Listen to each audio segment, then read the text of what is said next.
Moja kati ya majukumu ya Ofisi ya Hakimiliki Tanzania KOSOTA, Mheshimiwa Waziri Mkuu, ni kukusanya na kugawa mirabaha kwa wabunifu wa kazi za sanaa, na kutokana na Sheria ya Hakimiliki na Haki Shiriki namba 7 ya mwaka 1999 na kama ilivyofanyiwa marekebisho kupitia Sheria ya Fedha namba 5 ya mwaka 2022 inayoruhusu uanzishaji wa makampuni binafsi yatakayokuwa na jukumu la kukusanya na kugawa mirabaha kwa pamoja, yani Collective Management Organization CMOs.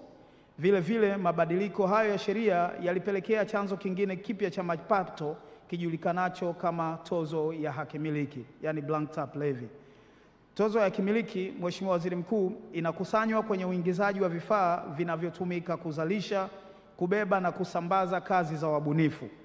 Kupitia chanzo hiki, KOSOTA kwa mwaka 23-24 ilifanikiwa kukusanya jumla ya shilingi milioni 847,985,594 na senti 26, na mwaka huu wa fedha 24-25 hadi kufikia mwezi Machi 2025 imeweza kukusanya shilingi milioni 628,417,871 na senti 69, na hivyo kuwa na jumla ya shilingi bilioni 1,476,403,465 na senti 95, ambapo fedha hizo zitagawanywa kwa mfuko wa utamaduni na sanaa ambao utapata 10%, serikali itapata 10%, Collective Management Organizations zitapata 60% ambayo inakwenda moja kwa moja kuwanufaisha wasanii, na KOSOTA yenyewe kama ofisi ya hakimiliki itapata 20%.